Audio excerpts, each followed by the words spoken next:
سورۃ الکہف کی آیت نمبر 107۔ الحمدللہ وکفی والسلام علی عبادہ الذین اصطفی، خصوصا علی سید الرسل وخاتم الانبیاء وعلی آلہ واصحابہ الاتقیاء۔ اما بعد فاعوذ باللہ من الشیطان الرجیم، بسم اللہ الرحمن الرحیم۔ ان الذین آمنوا وعملوا الصالحات كانت لهم جنات الفردوس نزلا خالدین فیہا لا یبغون عنها حولا۔ قل لو كان البحر مدادا لكلمات ربي لنفد البحر قبل أن تنفد كلمات ربي ولو جئنا بمثله مددا۔ قل إنما أنا بشر مثلكم يوحى إلي أنما إلهكم إله واحد، فمن كان يرجو لقاء ربه فليعمل عملا صالحا ولا يشرك بعبادة ربه أحدا۔ ان الذين آمنوا وعملوا الصالحات، بے شک وہ لوگ جو ایمان لائے اور انہوں نے اچھے اعمال اختیار کیے،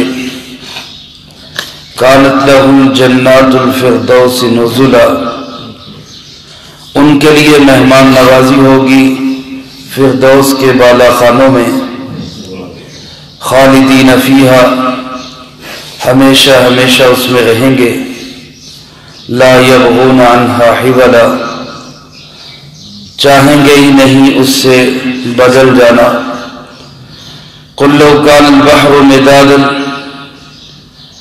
آپ فرما دیجئے کہ اگر سارے سمندر سیاہی بن جائے، لکلمات ربی، تیرے رب کے کلمات کو لکھنے کے لیے، لنفد البحر قبل ان تنفد کلمات ربی، تو ضرور یہ سمندر خشک ہو جائیں گے پہلے اس سے کہ تیرے رب کے کلمات ختم ہو۔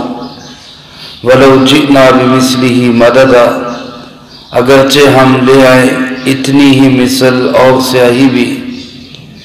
قل انما انا بشر مثلکم، اے پاک پیغمبر صلی اللہ علیہ وسلم آپ فرما دیجئے کوئی شک نہیں کہ میں بھی ایک بشر ہوں تمہاری طرح، یوحا الی، میری طرف وحی کی جاتی ہے، انما الہکم الہ واحد، کہ بلا شبہ تمہارا معبود ایک ہی معبود ہے۔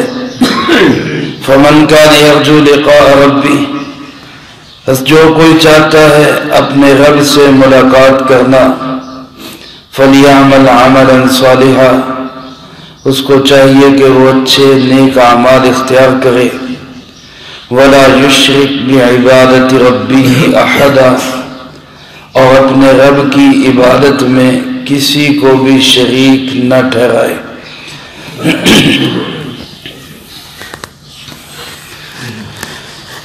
یہ سورۃ کہف کی آخری آیات ہیں۔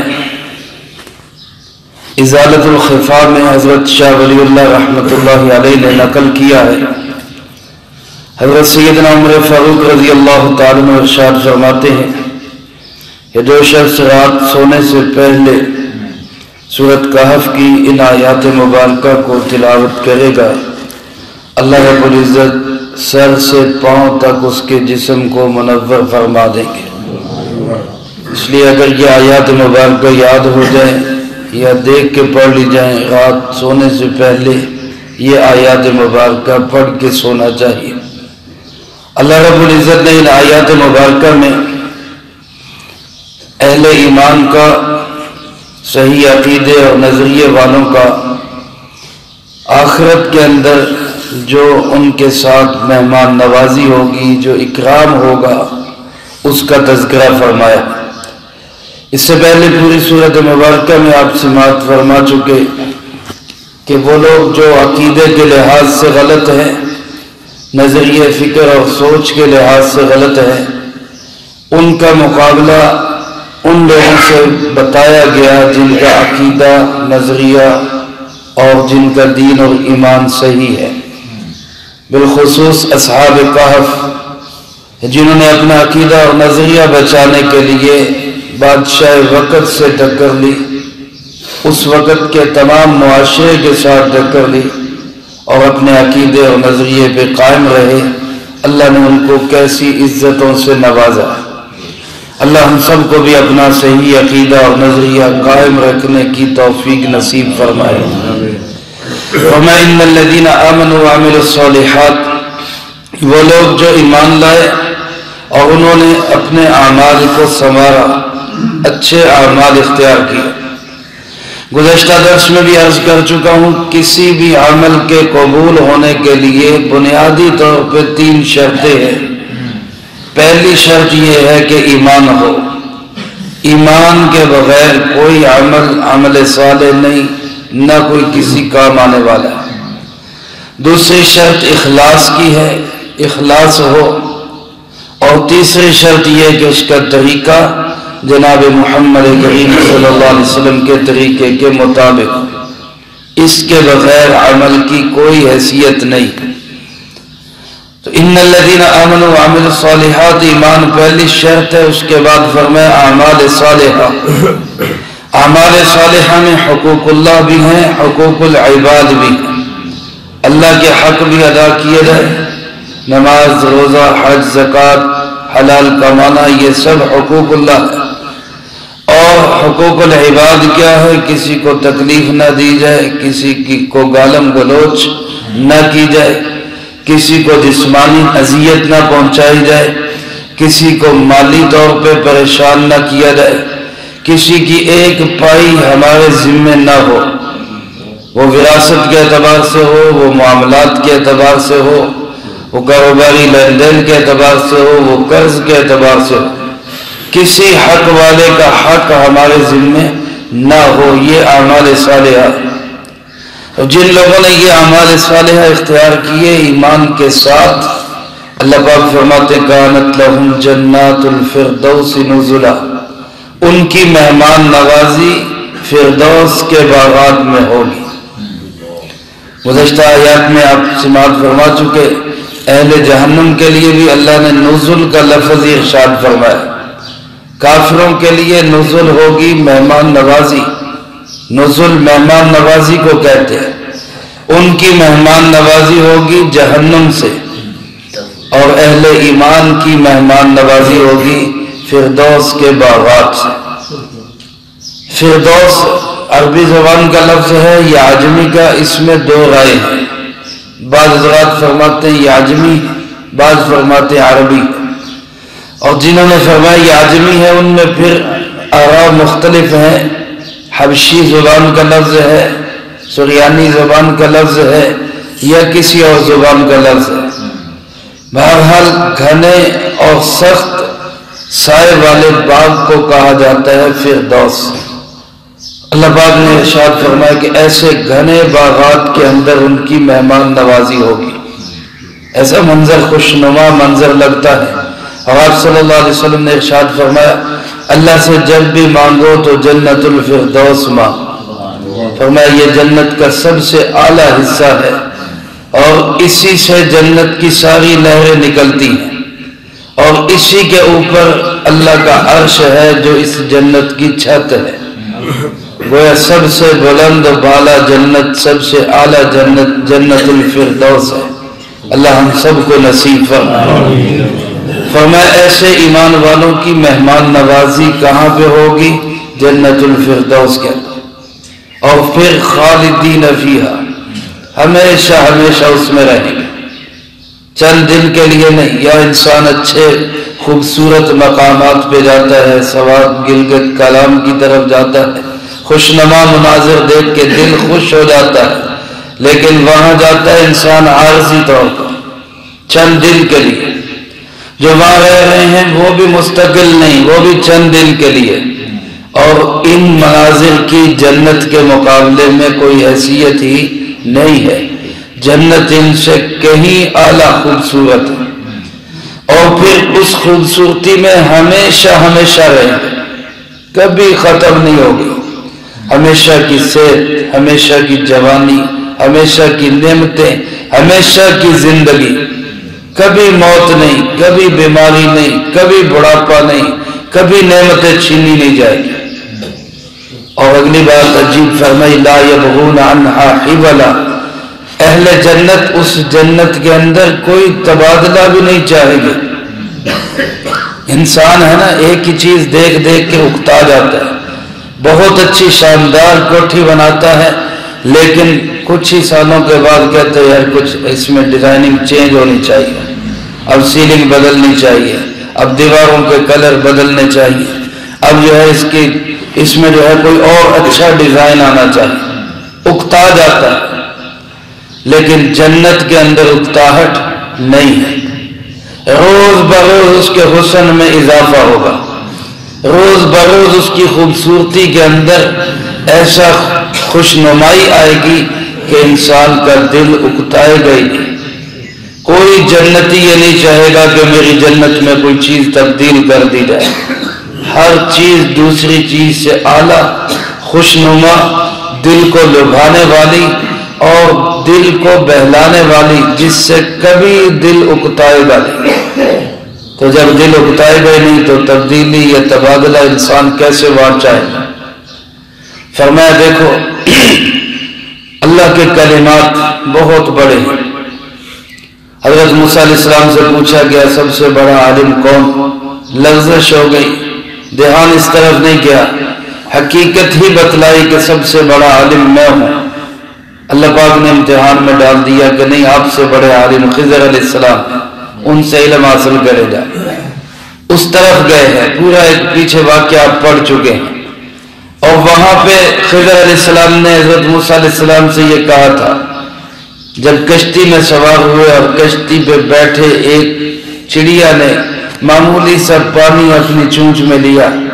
فرمایا موسیٰ تو بھی علم کا سمندر، میرے پاس بھی بہت علم، لیکن تیرا اور میرا علم ملا کر اللہ کے علم کے مقابلے میں اتنی بھی حیثیت نہیں رکھتا جتنا سمندر کے مقابلے میں یہ ایک قطرہ جو چڑیا کی چونچ میں آ گیا. یہ پھر بھی کوئی حیثیت ہے، میرے تیرے علم کی کوئی حیثیت ہی نہیں. اسی کا اظہار دوبارہ کیا گیا کہ دیکھو اگر ساری زمین کے سارے سمندر سیاہی بن جائے، لوگ کیا بتاتے ہیں کہ 1/3 جو ہے وہ زمین پر خشکی ہے اور 2/3 پانی پانی، 2/3 پانی پانی. سارے سمندر جو ہیں یہ سیاہی بن جائے اور اللہ کے کلمات کو، اللہ کے کلمات سے مراد اللہ کی تعریف یا اللہ کے علم کو، اللہ کی قدرت اور وسائل کو لکھنا شروع کر دیں. فرمایا لنفد البحر قبل ان تنفد کلمات ربی. سب سمندر خشک ہو جائیں، سب سمندر سوکھ جائے، ایک قطرہ ان کے اندر نہ رہے، لیکن تیرے رب کے کلمات ختم نہیں ہو گئے. کیونکہ یہ جتنے بھی بڑے سمندر ہیں یہ محدود ہے، اور رب کے کلمات لامحدود ہیں، ان کی کوئی حد نہیں. ان کی لمٹ ہے، وہ بغیر کسی لمٹ کے ہے، یہ کہاں اس کا مقابلہ کر سکتے ہیں. اور اللہ فرماتے ہیں وَلَوْ جِئْنَا بِمِثْلِهِ مَدَدًا. اتنی ہی ہم اور بھی سیاہی لے آئیں وہ بھی سوکھ جائے گی، لیکن رب کے کلمات ختم نہیں ہوں گے. میرے محترم دوستو، اللہ کی قدرت بہت وسیع ہے، ہماری عقل وہاں تک پہنچ ہی نہیں سکتی، ہماری عقل سوچ محدود ہے. اللہ کی ذات وراء الورا. اللہ ہم سب کو اپنا یقین نصیب فرمائے. آخری آیت مبارکہ میں اللہ پاک نے جناب محمد کریم صلی اللہ علیہ وسلم کی حیثیت کو بیان فرمایا، آپ کی شان اور عظمت کو بیان فرمایا. فرمایا میرے پاک پیغمبر صلی اللہ علیہ وسلم آپ ان کو بتائیے انما انا بشر مثلکم، میں بھی تمہاری طرح ایک انسان ہوں. تمہاری طرح کا مطلب میرا تعلق بھی نوع بشریت سے ہے۔ یاد رکھیں آپ صلی اللہ علیہ وسلم بشریت سے ہی تعلق رکھتے ہیں۔ مخلوقات اللہ پاک نے جو پیدا کی وہ 3 قسم کی، ویسے تو کئی قسم کی مخلوقات ہیں لیکن ان کو تقسیم کریں تو مادہ 3 قسم کا نکلتا ہے۔ ایک نوری مخلوقات جو فرشتے ہیں، ایک ناری مخلوقات جو جنات ہیں، ایک خاکی مخلوقات مٹی سے بنی ہوئی جن کا سب سے اشرف انسان ہے۔ تو جناب محمد کریم صلی اللہ علیہ وسلم کا تعلق اسی خاکی مخلوق کے ساتھ ہے، لیکن اس کا یہ مطلب ہرگز نہیں کہ آپ صلی اللہ علیہ وسلم نور نہیں ہے۔ میں پہلے بھی عرض کر چکا ہوں، نور اور بشر کا کوئی تضاد نہیں۔ نوع بشریت سے تعلق رکھنے کے باوجود آپ صلی اللہ علیہ وسلم سراپا نور ہیں۔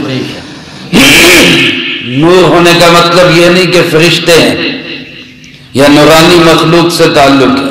اللہ نے آپ کے قلب و جسم کو نورانی بنایا۔ اسی سے ہم اندازہ کرنے کہ حضرت عثمان رضی اللہ تعالیٰ عنہ کو ہم کیا کہتے ہیں؟ ذو النورین۔ عثمان کو کیا کہا جاتا ہے؟ سیدنا عثمان غنی رضی اللہ تعالیٰ عنہ ذو النورین کہا جاتا ہے۔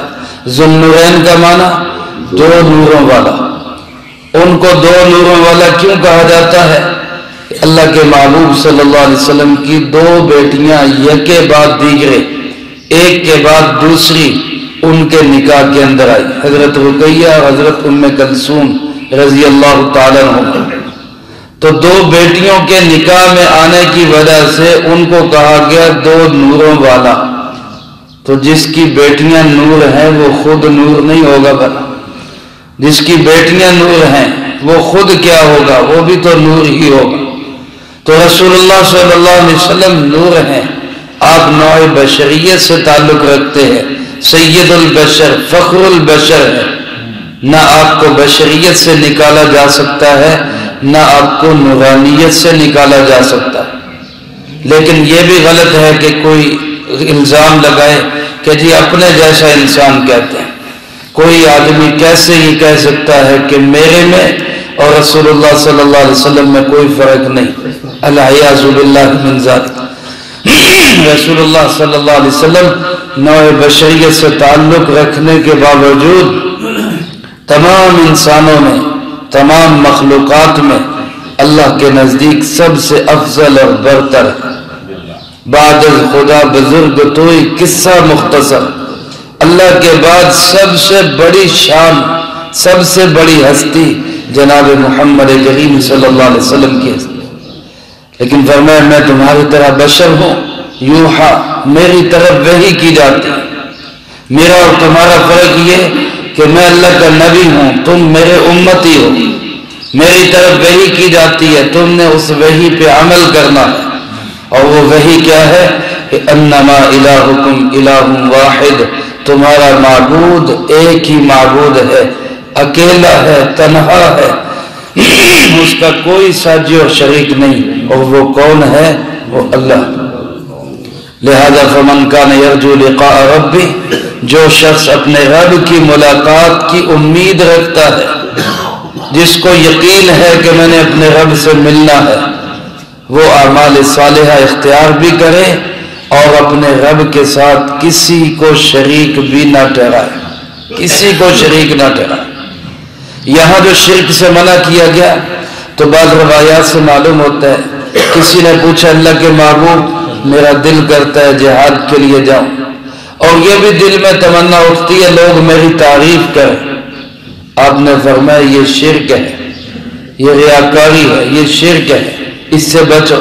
مفہوم عرض کر، کسی نے عرض کیا کہ جی عبادت کریں تو دل کرتا ہے کہ لوگ ہماری تعریف کریں، فرمایا یہ شرک ہے، ریاکاری ہے، اس سے بچو۔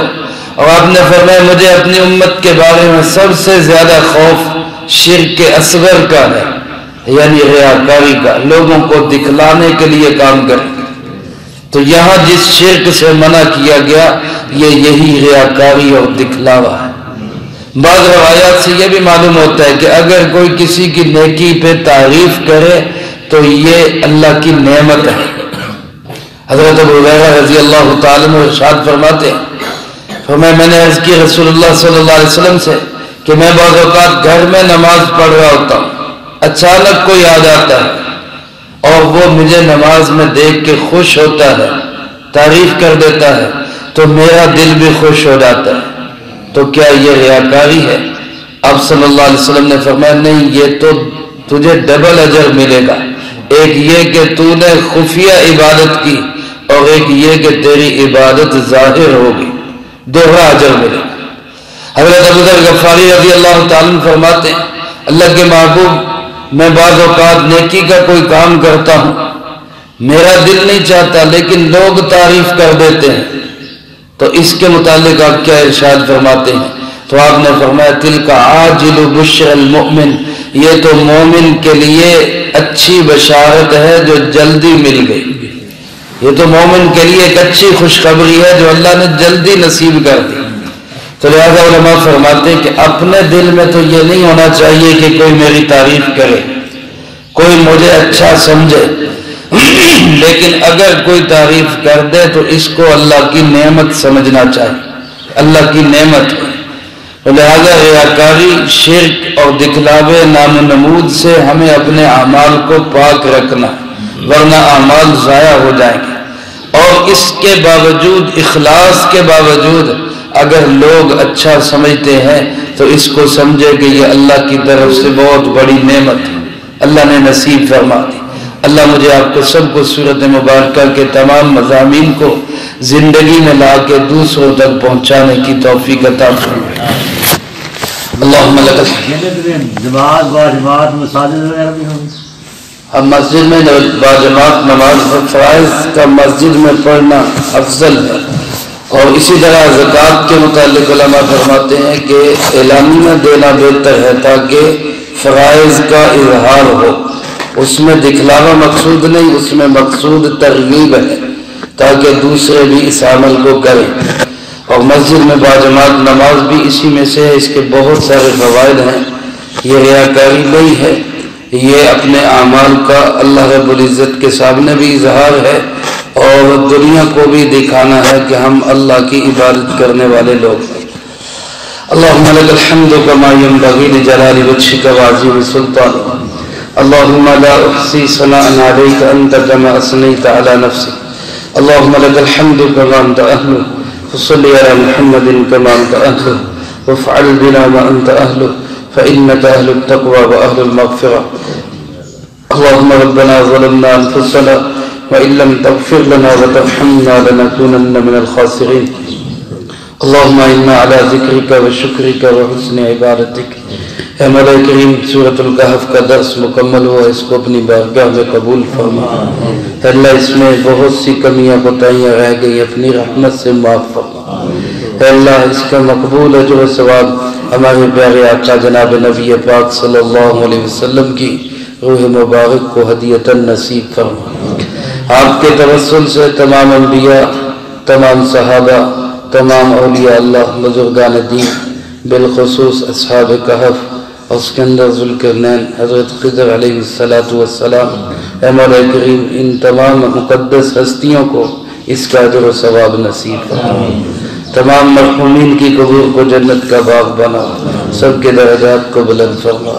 جتنے لوگ موجود ہیں یا اللہ، جس کے جو عزیز و اقارب، رشتہ دار، دوست احباب، اساتذہ، مشائخ، والدین دنیا سے جا چکے، اے اللہ سب کی بخشش و مغفرت فرما۔ گزشتہ دنوں ہماری ایک عزیزہ بھائی شعیب صاحب کی والدہ محترمہ انتقال فرما گئی، دعا فرما اللہ اس کو اس کا پورا اجر و ثواب نصیب فرما۔ اے اللہ، تمام مرحومین کی قبور کو جنت کا باغ بنا، سب کے درجات کو بلند فرما، سیئات کو معاف فرما، جنت الفردوس میں اعلیٰ مقام نصیب فرما، کروٹ کروٹ چین سکون اطمینان نصیب فرما۔ اے اللہ، پسماندگان کو صبر جمیل نصیب فرما۔ ہم میں سے ہر ایک کو اپنے اپنے وقت پہ اچھی موت نصیب فرما، بری موت اور اس کے اسباب سے بھی اللہ ہماری حفاظت فرما۔ عزت کی زندگی، شہادت کی موت نصیب فرما، اسلام والی زندگی، ایمان والی موت نصیب فرما۔ اے اللہ، ہماری دعاؤں کو اپنے فضل و کرم سے قبول فرما۔ ربنا تقبل منا انک انت السمیع العلیم وتب علينا إنك أنت التواب الرحيم. صلى الله على النبي الكريم وعلى آله وأصحابه أجمعين برحمتك يا